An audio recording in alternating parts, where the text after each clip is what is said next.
Hello, everyone. It's really my pleasure, welcoming you back to the Winning Live broadcast. Today, the 20th day of August, is a beautiful Saturday morning, and I cannot but say thank you to God for bringing us into this beautiful day. So many people died. So many people are in the hospital. Some are in the mortuary. Some are going to be buried today. Like there are lots of burials everywhere today, but we are all alive, and it's something to be grateful for. It's always said that it's only gratefuls that are not grateful.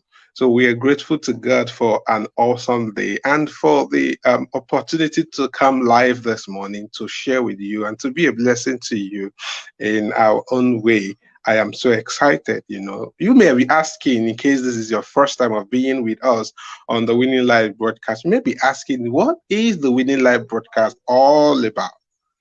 Okay, hold on. I'm going to tell you what it is in a jiffy. The Winning Live broadcast is a show where we come to inspire you, to influence you with positive mindset, to help you with strategies, with skills, with values, with principles that will help you become a better person and achieve success in your endeavors.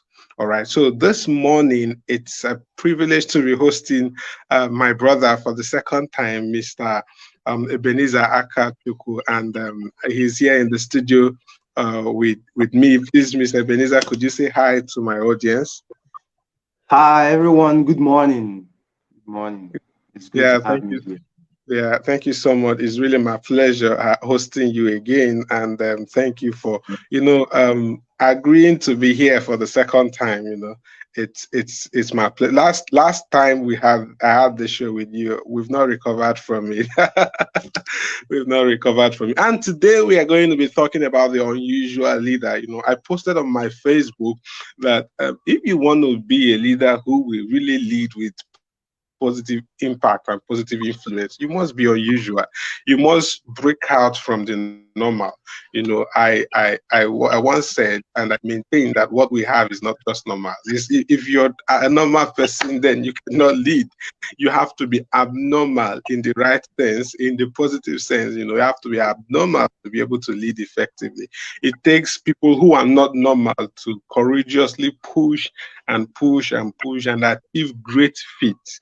All right. So before I give the floor to Mr. Ebenezer, I want to do a quick recap of what we had last week Saturday. And there was no guest. I was the guest and the host at the same time, and it was really a privilege. And we talked about courage, being the arsenal for leadership. And one of the major things I said last week is that if you want to be a leader, then you must have courage. Courage to withstand the evil that will lock around you, even as a leader. You won't say, I'm a leader, and I am because I'm a leader, I'm not going to see evil, I'm not going to no no no no no. There are challenges every day you wake up, every time you want to do things. There are challenges that will always come. And those challenges are sometimes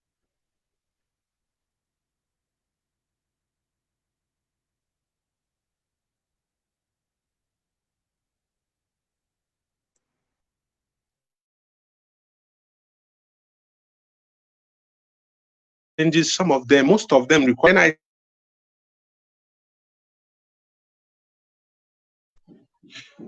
Sorry for that interruption. Then I said again that um, there are people who don't know where they are going, but because of how courageous they appear to be, people are following them.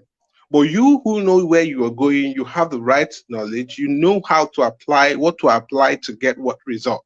Because you cannot courageously show forth what you have and let people know that this is the thing that you have. Because you lack courage, people will look at you as someone who does not know anything and who does not have anything. So I shared a few things that I want that you would do if you want to build courage as a leader. And one of the things I said is that you have to go for knowledge, because what some most of the times what you know determines how courageous you're going to be. If you know something, you will say it audaciously. But when you are guessing, when you are thinking, are you sure I'm right? Are you? What if I say this and this wrong? That's because there is no conviction. That's because you don't know it. That's because you're not sure about it.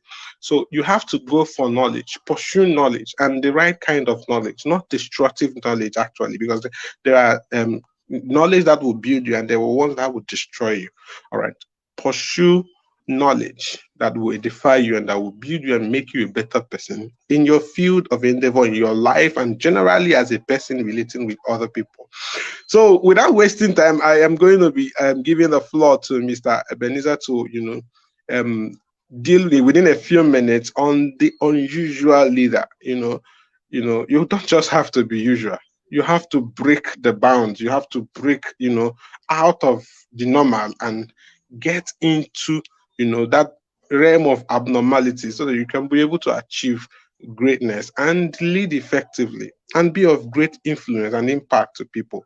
So I am going to be handing over to you now. Please, if you are watching us from anywhere, any part of the world, please a round of applause as we welcome Mr. Ebenezer Akachukwu. A round of applause. It's my pleasure having you here, sir. Thank you so much. Okay. Thank you very much, Mr. Solomon. And it's a privilege to be here again. Our people say that that's Exactly. if the road is good, we go there twice, Yeah. something like that. And I'm glad to be here the second time as well. Yes, sir. And today, very quickly, we are going to be dealing with the topic, the unusual leader. Sometimes whenever we hear the word leader in this part of the world, the first thing that comes to our mind is some gigantic kind of person who gives authority to multitude of people and they do what he asks them to do, and these things they breed megalomanism among the young people that are growing, and sometimes people say, I want to be a leader. And I ask, if you want to be a leader, then other people will be what? Other people will not be what? Your followers or people who will do what you ask them to do. Leadership is something we need to give a definition so that everybody will be on course. Some persons have defined leadership and say that, everybody is a leader. Of course, I'm not here to start debating that. Everybody is a leader. That's just a sense of leadership, a dimension of leadership. Because the moment you are born, you come out of this world, there is a sense of responsibility. The moment you begin to have a sense of responsibility, you've already started leading. You've started leading yourself. That's when self-leadership comes at first. So this morning, we are going to be dealing with who a leader is, who an unusual leader is, qualities of unusual leaders, and how to be a leader with unusual leadership style. These four things are what we are going to be dealing with very quickly. So I can say that, let me give this analogy before I give a definition of who a leader is. And I respect every definition that I've come across before now, everybody who have tried to define who leaders are. What I'm doing is just a contribution to what other people have been doing. Whenever, for instance, if you are in a quest or in a journey, you are going with a group of people. And yes, everybody is a leader. We all know all of us are leaders moving for that quest or that common goal. And on the course of the journey, you encounter challenges. When you encounter the first challenge, everybody will seem not to know what to do until one person stands and say, okay, let us do it this way. Let us do it that way. And luckily enough, they do it and it works. Okay, they keep on moving. The second challenge comes up. Chances are they will look back to whoever preferred the first solution. Yeah. And this is how it will continuously be. And subconsciously, they have elected you leader. Why? Because there is something you have, you are giving them. So I can define a leader as someone who, by virtue of his skill, level of observation, exposure, or experience, is able to see something that most people don't see. I go again. A leader is someone who, by virtue of his skills, his level of observation, exposure, or experience, is able to see something that other people do not see. Now, for you to lead a people, you need to see something they are not seeing. And when I talk about seeing, we don't talk about physical eyes, because you don't see with your eyes, you see through your eyes. All of us, we can stand and be looking at something, and other people are just seeing maybe a particular image, and somebody else is seeing something extra to that image. That is what makes you a leader, because you are actually seeing something these people are not seeing. Now, this gives you vision. We are still going to talk about this. The moment you start seeing what other people do not see, they start looking up to you. Do you understand? If you start seeing what other people are not seeing, they will start looking up to you. And this, to an extent, will give you a sense of respect. But here is the downside. The moment you stop seeing that thing, you lose those values. Because those things you are seeing that they are not seeing are actually why, to an extent, they are looking up to you. So if you stop seeing those things, if you lose that vision, you will lose every sense of respect you have for those people. Let us keep going. Quickly, the qualities of unusual leaders. Okay, before then, I will define who an unusual leader is. You know, because of the adversity the world has found itself in, a whole lot of leaders have delved into certain things that are unethical for leaders, and they are still called leaders.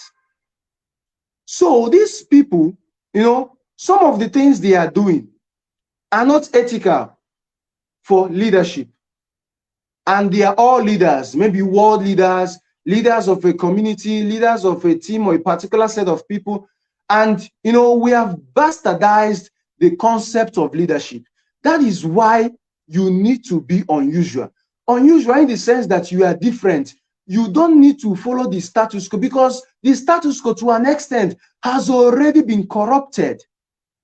That is why in our country we have corrupt leaders. Would you say they are not leaders? Of course they are leaders, but they are corrupt. So in your own, you know, for you to rise beyond what is obtainable, you have to do something unusual. This is obtainable even in business, even in career, even in school, in whatsoever thing you are doing. If you want to achieve something that is remarkable, you have to do something that is unusual. You have to do something that, you know, when people look at you, they will say that you are mad. Until people look at you, go and say that you are mad, you are not doing something remarkable. You don't get paid for doing something that other people are doing. And people don't clap for you for, you know, doing something that is conventional, of course. So what are the qualities of unusual leaders? The first quality I have here is that unusual leaders are selfless. Unusual leaders understand the concept of sacrifice. Now, refer back to the first analogy I gave. They called you because they know there is something you have, you would give them. Now, that thing you have that you will give them is going to cost you something. You need to understand that the reason why these people are actually crowning you their leader is because there is something they know you can offer. And this thing, you don't offer it on a platter of, you don't offer it because you feel comfortable offering it. You offer it because it is something you just do for them. It's something you do out of sacrifice. Now, for instance, for people who are confused what leadership is all about, you know, this is why small sectors like you know, the SUGs, the departmental elections, the faculty elections are filled with corrupt people, because these people, they think that they just come in there to feel that, you know, I'm the boss here, you know, a bossy kind of life. No, you are there to serve. That is why you need to have value before you tell people you want to serve them. You don't just come out and say, I want to serve. There is a value you need to, you know, you need to show us this is something I'm going to do for you before we elect you, or before we choose you as our leader. Now, for instance, if you want to understand the concept of sacrifice as a leader, watch the family as the smallest unit of socialization in the society. Watch your father. Your father loves you. He is the leader of the home. And that is why he can go to the extent of doing anything just to make sure he provides for your need. You see that level of sacrifice. Now, the family being the smallest unit of socialization, use it as an instance and take it down to the larger part of the society. This is how it should be. Sacrifice. You know, whenever I talk about sacrifice, we talk about sacrifice as a virtue of leadership. I remember Moses in the Bible. Look at God even gave him an option. Let me destroy these people and begin a new breed from you. He refused. But then look at what it cost him. He did not enter the promised land. This is sacrifice. As an unusual leader, you need to understand that you are actually there to serve. Secondly, unusual leaders are visionary. Any leader who is not visionary, I don't know what exactly you are coming to do. Unusual leaders have visions. And now, I want to balance this. These visions are not personal visions. These visions must contain in them the needs of the people who you want to elect you. This vision must contain the interests of the people who you want to lead. You don't just come and give us your personal vision and you want us to back you. No, we must see our interest in that your vision. Unusual leaders are not selfish. They are visionary. That's the second point. Then the third point, unusual leaders are open-minded. You need to understand that the world does not revolve around you. The world does not revolve around your idea alone, and your ideas are not absolute. You need to be open-minded to new ways of doing things. This is also obtainable in business. If you're not open-minded, a new trend will just come and you will swerve away. You need to be open-minded as a leader who wants to be unusual in his affairs. You don't have to say, okay, this is, sometimes when I discuss with people and we are talking about ways of doing things and they say something like, this is how we have been doing it. And I'm like, do we need to continue with this? We don't necessarily have to continue with this because it has been the old way of doing it. Let us try something new. By trying something new, you can get an easy way of doing it, a better way of doing it, some things like that. So unusual leaders are open-minded. The fourth point I have here is that unusual leaders strive for continuous improvement. Something that worked 10 years ago might not work today. And the way the world is moving, something that worked yesterday might not even work today. You need to strive to keep on improving yourself. Let me give this analogy with money. When you have X amount of money, an X amount of money can purchase you a car and maybe a house. That X amount of money might not be able to purchase you a car, a house, and other landed properties, which means you need to upgrade in your finance to be able to purchase these landed properties. For instance, you need to add XX amount of money to be able to, acquire other things that you need. You need to keep upgrading yourself if you really want to be unusual. I don't even want to talk about other points where, you need to read, upgrade yourself, your knowledge in the things you do, those kind of, just keep on improving yourself. At default, you begin to emanate those things you learn. They begin to radiate out of you. Then, the last but not the least, although very important to me, unusual leaders do not compromise. In terms of adversity, there are so many things leaders do. In terms of adversity, so many leaders will compromise. And what is compromise, if you will ask? Compromise is performing below standard, below what is required. You know what you want, and you are performing below these things that is obtainable, what you should get, what you should do. You are performing below it. Unusual leaders do not compromise. And sometimes it's not our fault that we compromise. A lot of pressures from family, pressures from friends, pressures to be able to sustain your reputation will make you compromise. But now, let me tell you the dangers of compromising. The first danger of compromising is that it will cost you your main blessing. Just like the Bible says, if you are willing to be obedient, you will eat the good of the land. In Isaiah 1 verse 19, if you compromise, it will cost you the main blessing. Now, imagine if Joseph in the Bible succumbed and slept with Potiphar's wife. He will do it the first time, do it the second time. It becomes continuous until one day he will be caught in the act. And he will now go to the main jail where he might not even be able to come out. You know, and then because he saw the bigger picture, he did not compromise. Although he suffered for it, I will still come to that one. He suffered for it, but for some time, and then he got the main blessing. If you compromise, I tell you, you have cut short the main thing that you would have gotten. Another danger of compromising is that it will ruin your vision. Excuse me. Imagine when it was time for primary election, a particular party in this country, they were sharing money to the delegates. You know, imagine if I have a vision to do something as a leader, and I compromise along the way by, you know, giving a whole lot of people money just to get that position. Do you think that when I get that position, my vision will be what I will be after? No, I won't be after my vision anymore. I will be after recovering everything that I have lost. Plus profits. So, usually, you know, sometimes compromising, it has its own side effects. All those visions, those things you wrote down that you will achieve, you will ruin everything. You know, and a particular leader as well refused that he will not compromise. And, you know, at first, it was not easy. But with time, we are seeing the movement now.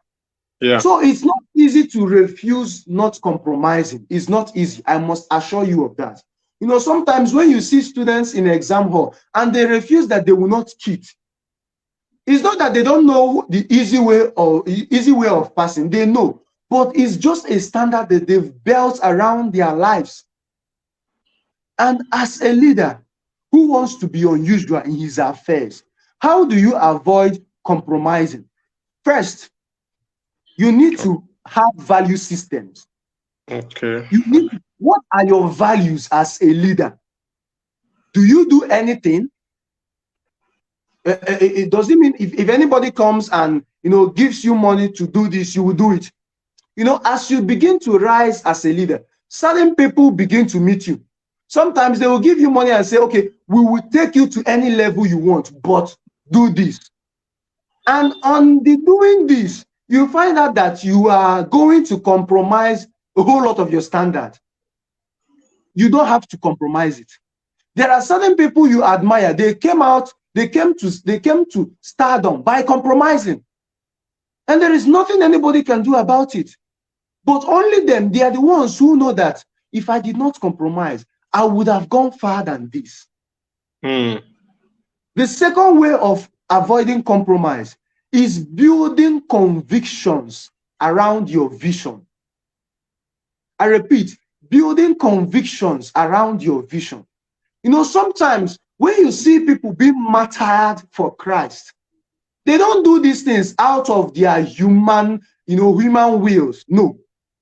They do these things out of convictions of whom they have believed. You know, Job said, even though he slay me, I will still trust him. You need to build conviction around your vision and know that no matter what, I'm not giving up. Shadrach, Meshach, and Abednego, they told the king, our God will save us. But even if he did not save us, we are not careful to answer you. Which means they are already willing to accept whatever comes out of not compromising. That is a lifestyle you need to build. When you see a student who does not want to cheat in the exam, most times they are aware that if they don't cheat, they will come back for that course. And they will gladly do it. They will gladly not cheat. They will gladly come back and rewrite that course. It is conviction that will make a man to say that I rather fail doing the right thing or more than winning doing the wrong thing. It is conviction that made a man to say that So whenever you refuse to compromise, you need to know that there are side effects. And the side effect is that most times you are likely to lose the profits you have been gaining. Now, you know, sometimes I tell people, it is because you are looking at yourself. That is why you are considering losing those profits.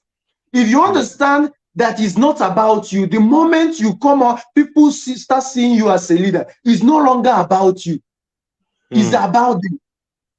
So stop looking at your reputation. Stop looking at the things you will lose for not compromising.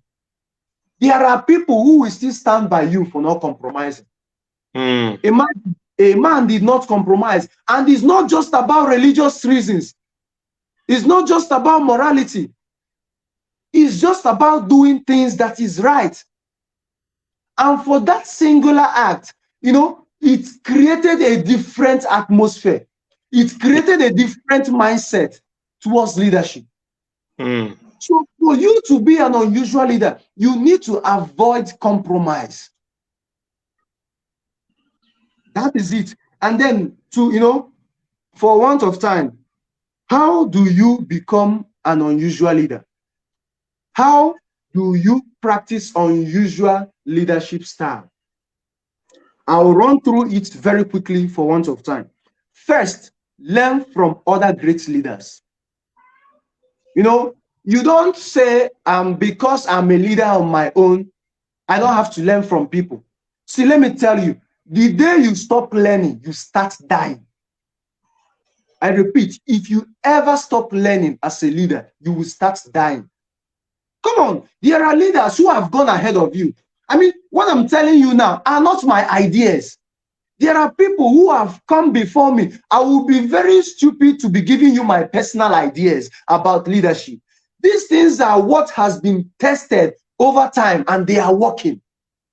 So you need to learn from great leaders, whether gone or alive. You need to know what were their lifestyles, what were the things they were doing that made them to become very great and unusual in times of adversity. Remember, I said earlier, it is in the time of adversity that you will know leaders who are unusual, leaders who will take their stand, leaders who will refuse to do the wrong thing. Again, work to build your skills. The second point is work to build your skills. You know, leadership is not about being born and say, okay, I'm born, I'm now a leader. I'm born to be a leader. No matter what you are born to be, no matter the talent you have, no matter what you came out from your mother's womb with, you need skills to sharpen those things. You need to build skills to sharpen those skills. How do you build skills? Get a mentor. Read books. Try to understand how certain things work. Do not limit yourself from, you know, only what you know. No. Try to build your skills. Then the third point is this: believe you're a leader. You know, sometimes people do not even believe what they feel about themselves. Our people say that onyekwe chiekwe. If you believe, your God will agree with you. So if you don't believe that you're a leader, there is no way you will make headway of, you know, influencing people. Because leadership is also about influencing people. You don't even need to talk much. You don't even need to come and tell them, from today henceforth, I'll be leading you people. No. You need to believe you are a leader for some of these things to work. Then again, take up tasks. I mean, what I mean by take up tasks, volunteer. Remember, for you to be an unusual leader, people must have seen certain qualities in you, and they agree that you can actually lead them. So even if, to an extent, you have not come to that point where everybody is seeing you, is telling you, come and lead us in this, come and help us do this, volunteer, because it is service. Leadership is all about service. Volunteer. Know how you can help one or two people achieve their own dreams.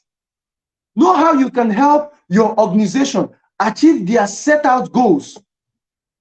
Volunteer to help people do a whole lot of things. And then again, share your ideas. You know, sometimes people don't want to share their ideas with other people, with the fear that, you know, that they will steal their ideas. I want to tell you this, very shocking though. That idea that came through your mind, you are not the only person who had that idea at that point. Millions of people on earth had that idea. Just that it's about the first person who will swing into action with that idea. So many people had that idea, but the difference are those who would swing into action and, you know, try to actualize those things. So if you want to be an unusual leader, you need to share your ideas with people. Some people will go with you. Some people will not agree with you as well, but try to work with those who agree with you.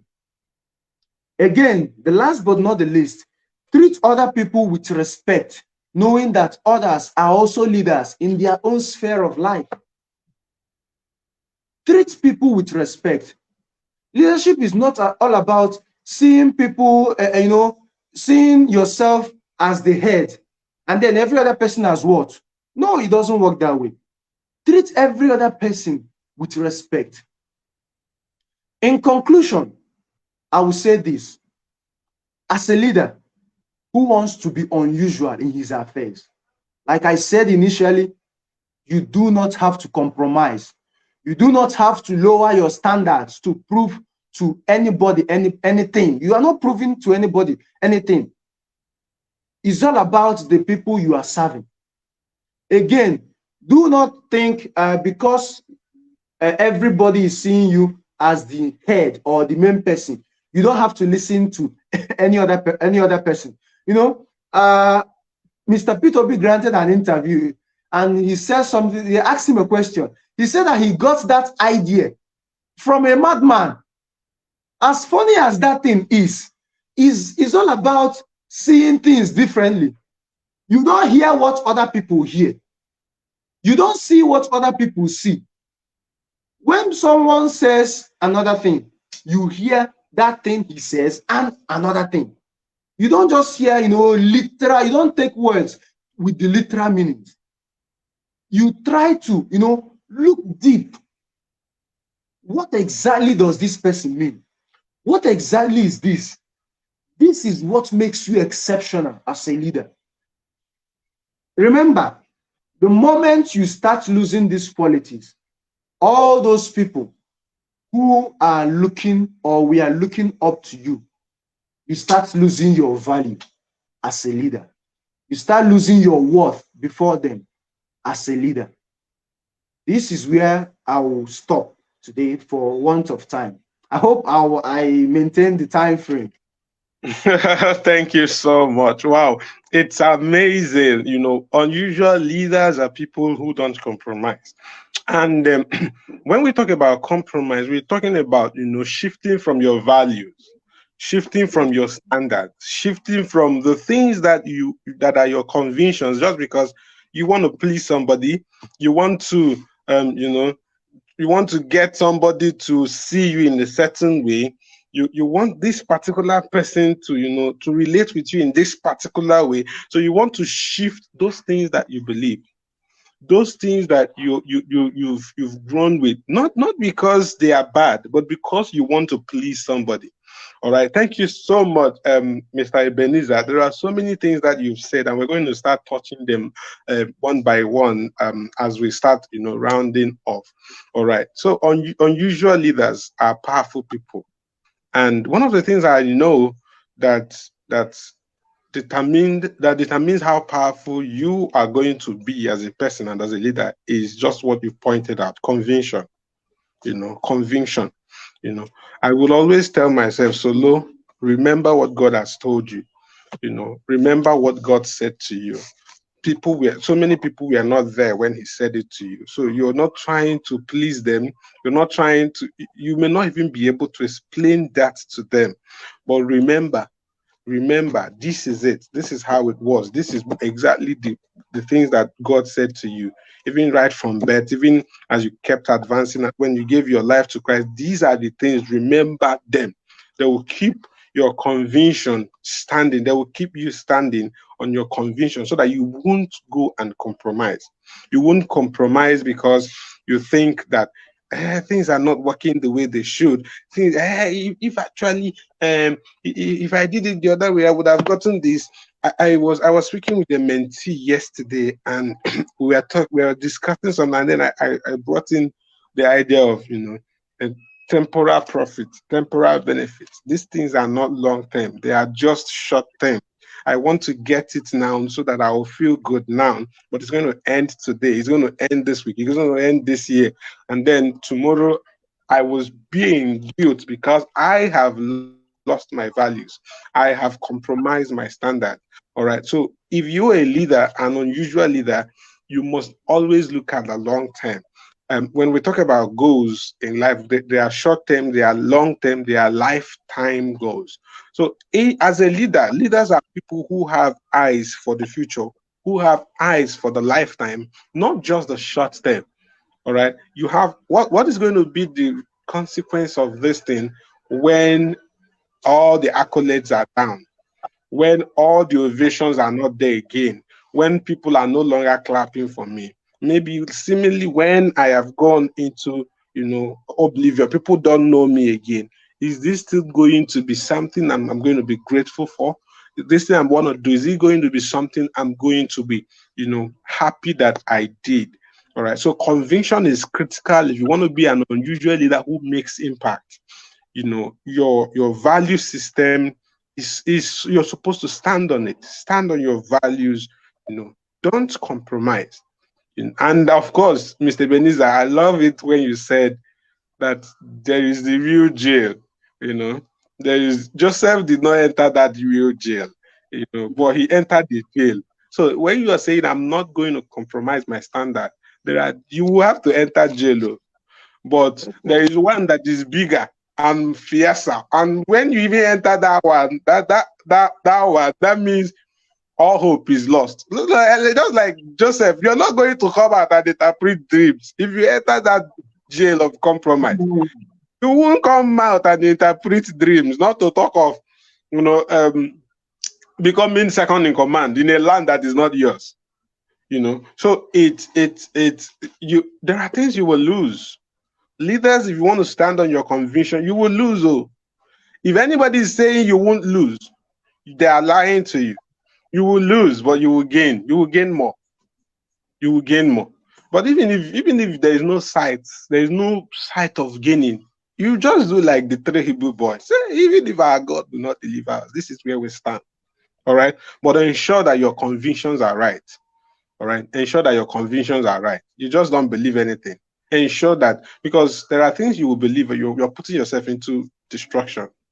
Ensure that your convictions are right. Once they are right and they are correct and they are according to God's standard, you have the freedom to move.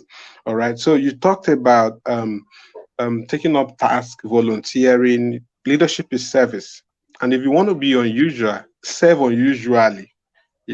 Serve unusual. A lot of people are serving usually. When I mean serving usually, they want to ask, what is in it for me? How do I gain? How much are you going to pay?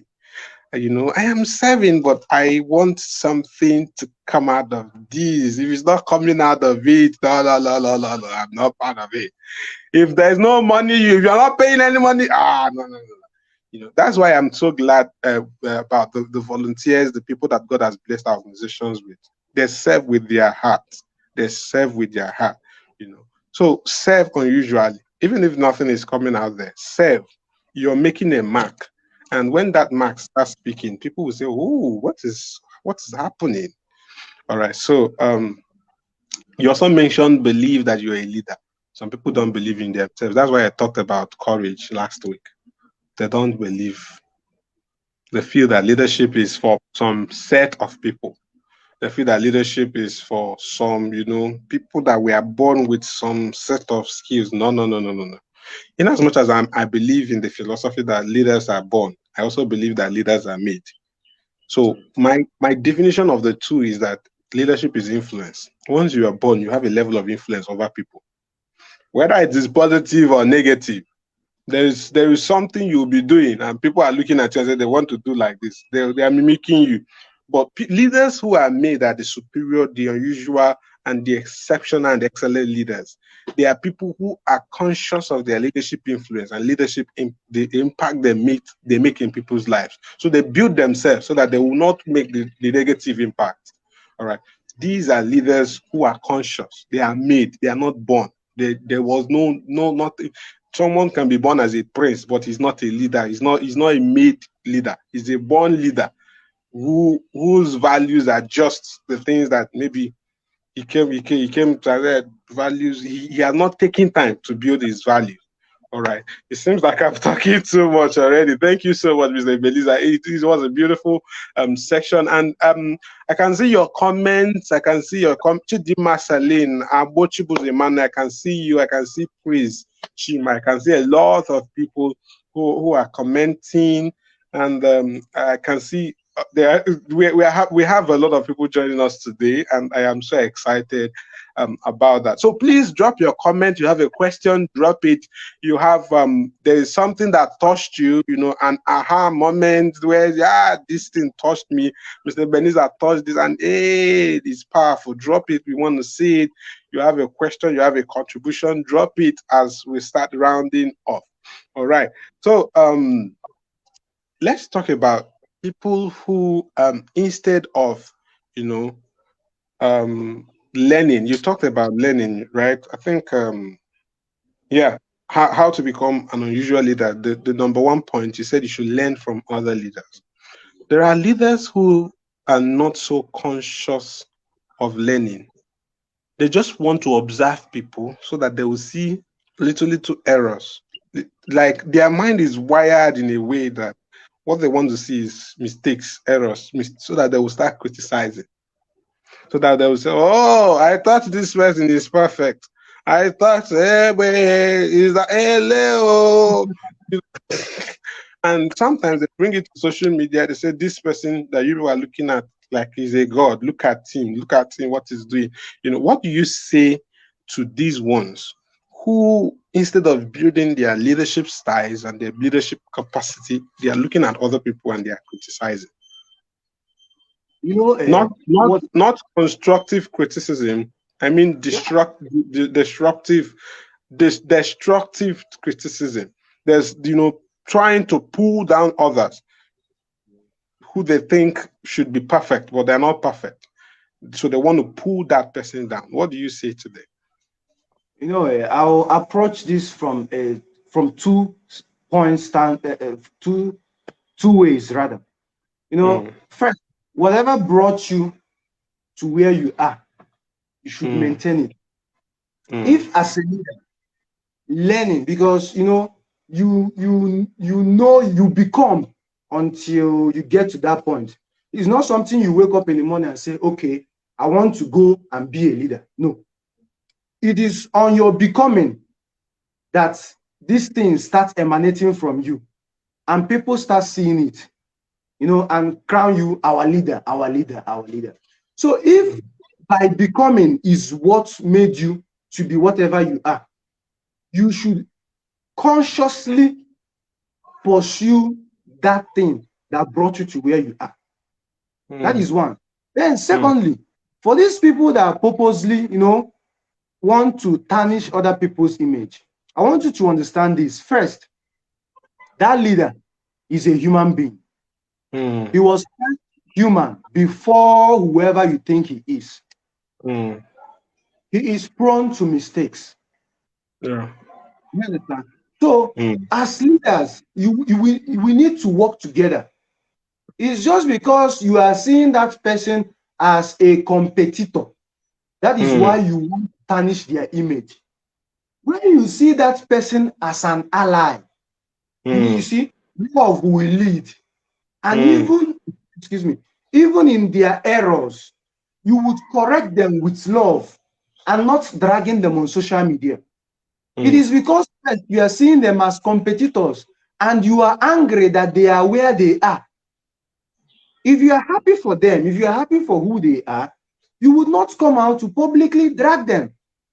I mean, people, even husband and wives, they have issues, they have disagreements, and most times you don't have to come out in public and say, you did not get this. No, no, no, no. They do these things indoor.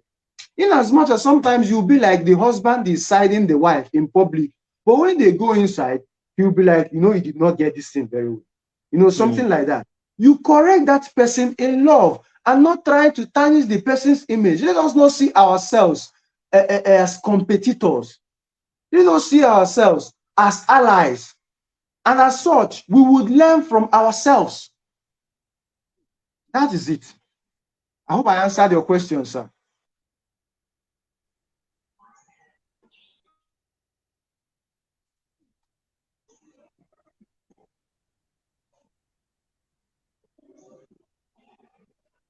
Hello.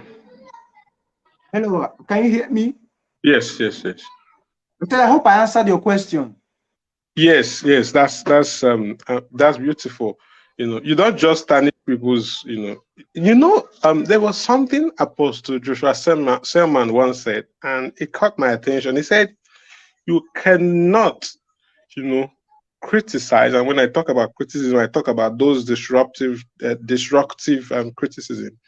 Criticize someone who you truly honor. Yes, it's true. A lot of leaders don't know that. They say, you are my mentor. I love you. I'm learning from you. And then you go online and then you drag the person. You really never love the person. You really, really never honor the person. Maybe you were just saying all those things because maybe I know of sanguines, they want to say things that they don't even mean. Maybe you were just saying that because you want to make them feel good. Maybe you were saying that because you want to get into their circle. Maybe you were saying that because you want to get into their connections, get into their money or whatever, or influence. But you never really, really love them. You never really, really honor them.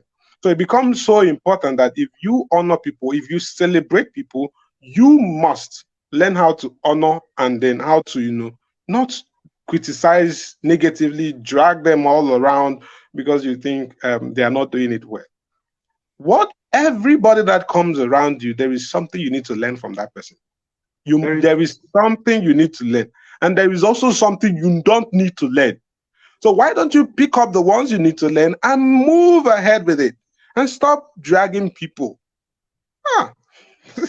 Okay, so let's talk about, leaders. I want this question is in two ways. There are people who use people. There are leaders who, when someone wants to submit to that person, say, I want to submit, I want to learn, I want to serve you. They use the person to the point that that person starts looking useless, And no, there are people who do this, and we know. So my question is, what do you advise a young leader who wants to be unusual, to do in cases like this where he's being used? Now, there are other people who say that they are being used. Maybe they are being subjected to a kind of training that will help them become better in their endeavors, but they see it as, especially when money is not coming out from it, they see it as, this man is using us so much, is using us, and we want to pull up. What do you say to those people? So this question is in two ways. Okay, I'll start from the second one. Okay. When people feel that they are being used, but they are not actually being used, they are just being subjected to trainings. Yeah. First of all, whenever in class those days, there's what we call learning outcome. Whenever I'm coming to submit to you, there is something I hope my life should become maybe after 6 months or after 1 year. Yeah. So if your life is not becoming that thing, I don't know, I don't see why you should be there. Because, for instance, don't get me wrong. For instance, if as someone who wants to be a business owner and you need a mentor, you don't go to a politician to mentor you. Yeah. Definitely you will become like that politician. Well, one thing about mentorship is that you carry the spirit of your mentor. So people that think they are being used, you are not actually being used. I want you to see the long-term picture. Yeah. Do you understand? When you see the long-term picture, every other thing that happens there would not matter to you, as long as you are learning that particular thing you want to. When I was young, there is this. But if you're being used, actually, it means that you're useful. I'm coming there. Okay. When I was younger, there is this mindset I had. Whenever I'm coming to somebody, I'm requesting for something, you know, no matter what you ask me to do within the boundaries of my value system, I will continuously do it, knowing fully well there is something I'm expecting. So at the end of the day, I'll keep on doing that thing until maybe if I'm coming to you to teach me something, I will make sure I learn that thing at the end of the day. So every other thing that you are doing to me does not matter until I learn that thing. Now, for the first question, when you are being used and you know you are being used, the truth is that anybody that is being used, I want you to check something.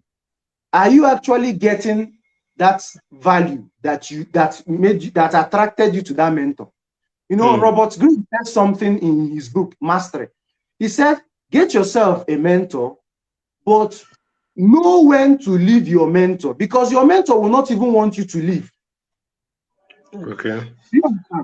So it is left for you to know when to leave and live respectfully. Oh, very important. Him, oh, guy, I don't like what you are doing to me, blah, blah, blah, blah. No. Live respectfully. Sir, I've learned a lot from you. And I think it's time maybe you go or try to practice what he has taught you, because the joy of every father is to see their children succeed. Yeah. So him being a good mentor would have no option than to leave you. So make sure when you have gotten a level of mastery, you live respectfully. Don't live telling the whole world that he's wicked, he's this, he's that. You know, our people say that no you know, when you start doing something before somebody, you attain a level of mastery before that person. So if you go around, if you leave your mentor just like that, go around speaking ill of him, because he has been in the game for long before you, he knows what and what buttons to press, and you know, you get back to your pigeonhole. So I think it's to know when to leave and live respectfully. Yeah, thank you so much. That was awesome. The last question we're going to look at before we round off, because it's almost time, is in the quest or in being an unusual leader, there is something called positive stubbornness. That's to say that people are saying this will not happen, this cannot work, this cannot work, and you say, I am seeing it will work, I am going to do it. They say, don't do it, it will not work, don't do it. Maybe because of their negative experiences, they say there is nobody that has done this that has succeeded, and you're saying, I will do it and it will succeed. What's the place of positive stubbornness in being an unusual leader? Okay, the first thing you need to do when you have a team, maybe a team that are working with you, you need to first of all make them to start thinking like you. That's the first thing you need to do. Either through the books you're exposing them to, or you know, the people you're exposing them to. Imagine the frustration in Jesus had when he would tell his disciples, you know, when they say that Lazarus died, he said that he did not die, that he's asleep. Imagine the frustration. I'm telling you people that this guy is sleeping, and you are saying that he's dead. Do you understand? And several other cases when he will say something and they will not understand it the way he's seeing it. So the first thing you will do as a leader is to make sure that the people, your team, because these people are, you know, when the chips are down, you fall back to them. Yeah. Make sure that these people are thinking the way you are thinking. Expose them to what made you to be thinking that way. So that all of you will be thinking alike. Not when you are thinking positive, they are thinking negative. So in terms of positive stubbornness, you know, first of all, when you make them think the way you are thinking, at least it reduces you saying, I want to do it this way, and they are saying, no, it will not be possible. It reduces those things. So because when you are saying, I want to do it this way, and you are doing it alone, you will not achieve much when you are doing things alone. Exactly. So Yeah. it's better you get a team and, you know, inculcate your value system, your mindset to them, so that they will start seeing things the way you see those things. They will start knowing that some things are possible, even though for other people it's not possible. You know, it reduces arguments. It reduces, you know, because sometimes when you are in a quest, sometimes you get to a point and you are saying, let us do it this way. They say, no, it will not work this way. Let's do it that way. So, but when all of you are thinking alike, you say, let's do it this way. And everybody says, yes, we will do it this way. And everybody agrees to it. So that is positive stubbornness. Beautiful. It's so important that if you're working with a team, you must understand that letting them learn or start thinking, or helping them to think the way you think, is key. Because if not, as a leader, you're going to be having a lot of disagreements. You know, because people don't believe in you. Yes, yes. You don't believe in you yet. So you have to make them think that this thing is possible. Exactly. For them to start seeing what you are seeing, and they will work with you. Exactly. That reminds me, next week, Saturday, we're going to be talking about team building, effective team building in leadership. And I am going to be hosting one of the, young leaders I know who has been doing amazing, in his sphere, And he's the founder of Alpha Global Leadership Academy, Mr. David Akinwale. He's going to be on the show with me on Saturday, and we will talk about leadership, and team building, because this is very critical. If you cannot manage your team, if you cannot build and support and bring support to your team, then what you're doing is not going to succeed in it. Because I usually say, and I understand it that way, and I believe it, that that a vision is given to one person, but there is no one person that can, effectively lead, or how do I put it, lead a vision to bring out the best of that vision. I don't know whether that is understood. One person can catch a vision, but no one person can run with a vision and bring the best out of it. For example, you see Bishop Oyedepo. If you go to Winners Church everywhere, that's his face. His face is everywhere because he's the one that caught the vision. But the truth is that him alone, with just 24 hours a day, cannot achieve what leaders have achieved. That's to say that you must learn how to manage people, manage your team, so that they will believe in you, and both, all of you, will not achieve success together. So we're going to be talking about that next week, Saturday. I am so excited about what we've learned. It's been a beautiful time talking about, the unusual leader and the qualities of an unusual leader, how you can become an unusual leader, breaking out from the norm, becoming abnormal, positively abnormal, and a lot of things. It's been awesome. And I want to sincerely thank you, Mr. Ebenezer. We will have you again, before the end of this year. We'll have you again. Thank you so much. Before you go, please, your parting words to our audience as we wrap up. Okay, nothing much. I just have to say this. As a leader, just maintain your stand. Because if you are doing what other people are doing, more people will compromise. But as someone who is not doing what other people are doing, you have to maintain your standard. Know what your core value systems are and stick to it, no matter what, even if you are going to die. That is why you have to build convictions first. Because if you don't build convictions first, you might see a little pain and you run away. So build conviction first and then stick to whatever vision you have without compromising.